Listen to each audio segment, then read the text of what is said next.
I would like to introduce our next guest.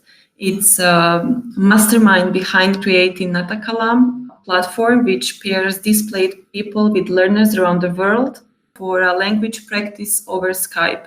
It's a pleasure to have you here, Carmela, and welcome. So, hello everyone. Apologize for all this inconvenience and for taking your time for this. I will be short in my presentation then. Would you mind to put my slides on? Great, thank you. Hello everyone. My name is Carmela. I'm originally from Italy and I currently live in France, where I'm working with NaTakallam.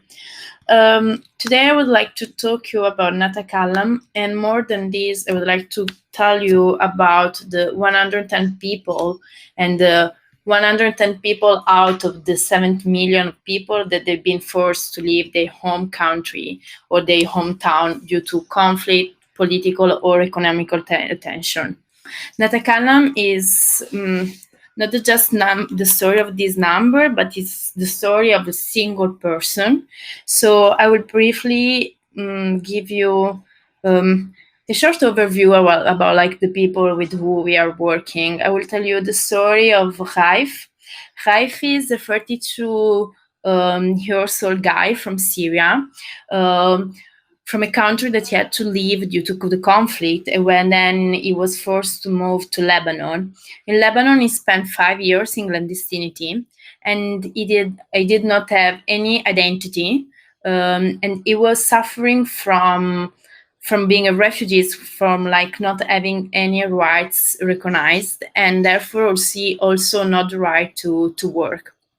Without identity and without the possibility to rebuild his life in a country like Lebanon, where like 1.5 million of refugees represent about a quarter of the Lebanese population, where like the youth unemployment rate is estimated to 70% in 2018.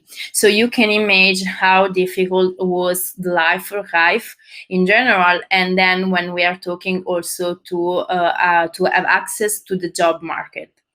Then I would like to tell you the story of Marianella.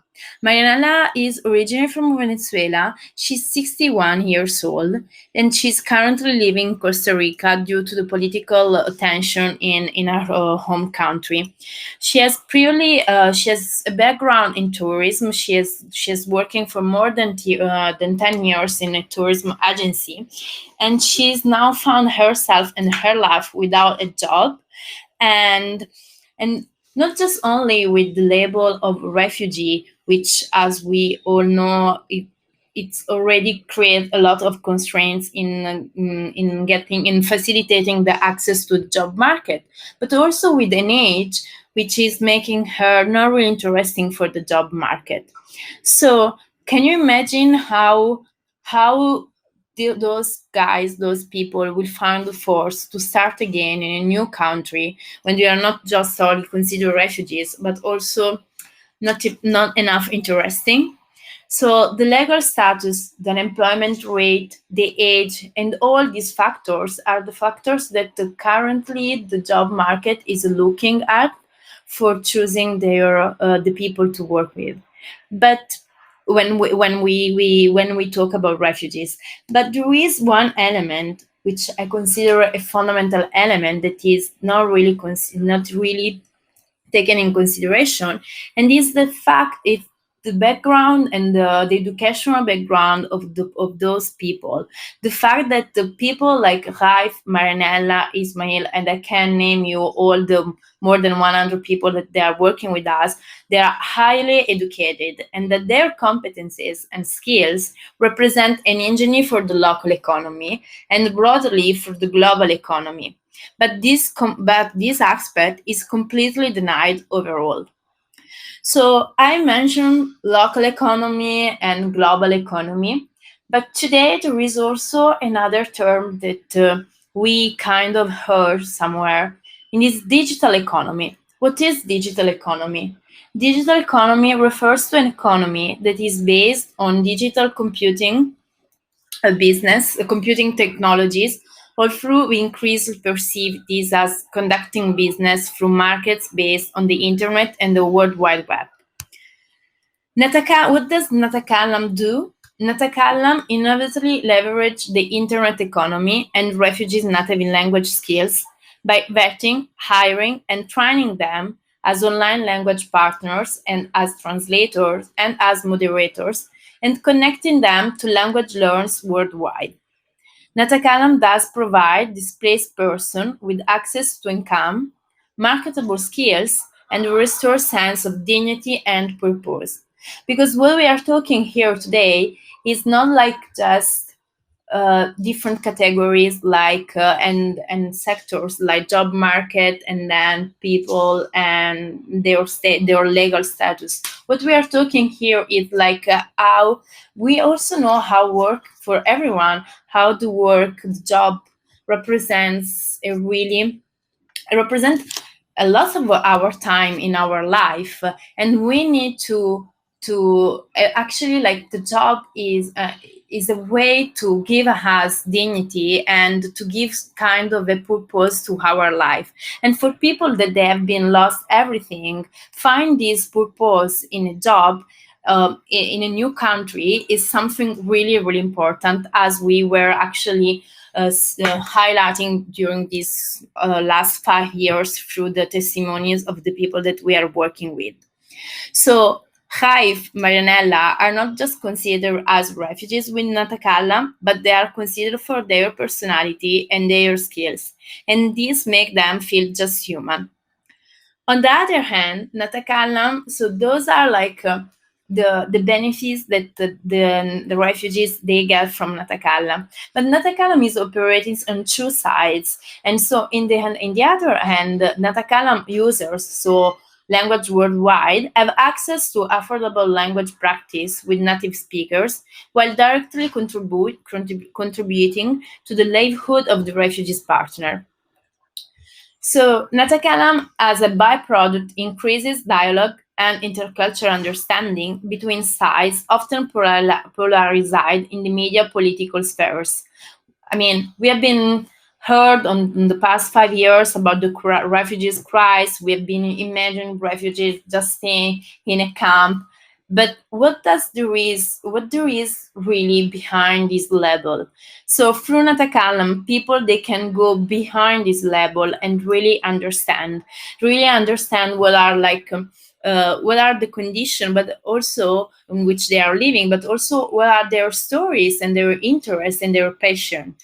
So like NaTakallam is connecting people that they are based in Middle East or Latin America with people that are most based in the US and Europe, and through like a connection among more than 80 countries, people they definitely get connect. So so NaTakallam in the end is a win-win solution for all the parties included. To give you some numbers and to show you that we are talking about economy and what does mean. So for more than 60% of the people that they are working with us, NaTakallam represent the only source of income. And I want to highlight here the fact that NaTakallam is not an NGO and is not a sort of assistential aid, but NaTakallam is remunerated the people that they are working with us based on their competencies, based on their productivity. To give you other numbers, some refugees have earned with us up to $1,050 per month, meaning twice the minimum wage in countries like Lebanon, Turkey, and Egypt.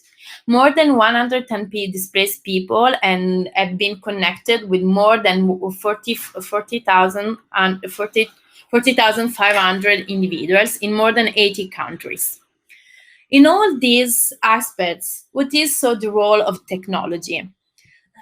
We use technology in different aspects for operation and management.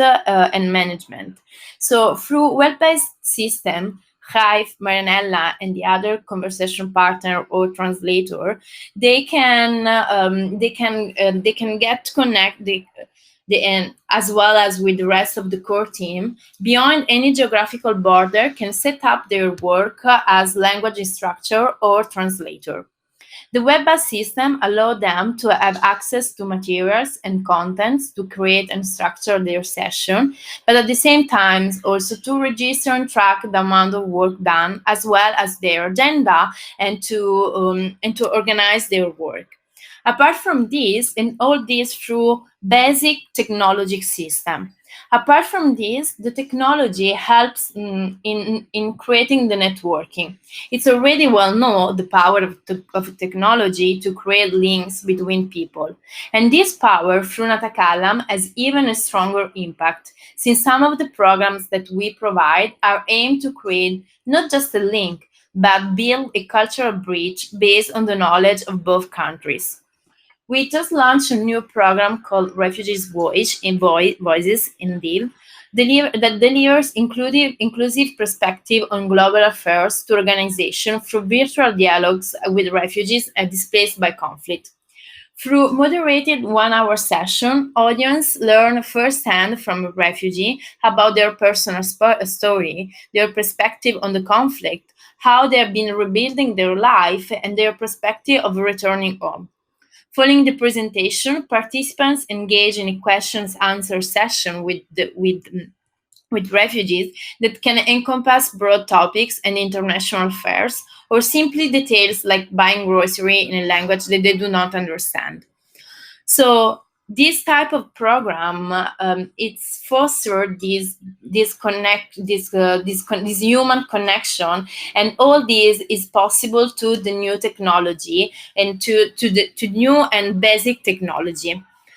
Today, NaTakallam is working also with schools and universities, and again, like through web conferences and through Skype and other platforms like this, we are able to go beyond any geographical border and really create the networking. And not just this, but as I was mentioning in the beginning, giving the opportunity to refugees to have access to a various of employment opportunities in the language sector. So I will conclude here my presentation, and if you have any questions or anything, I will be reachable at the end of the webinar, and I will write my email in the chat. So thank you, everyone.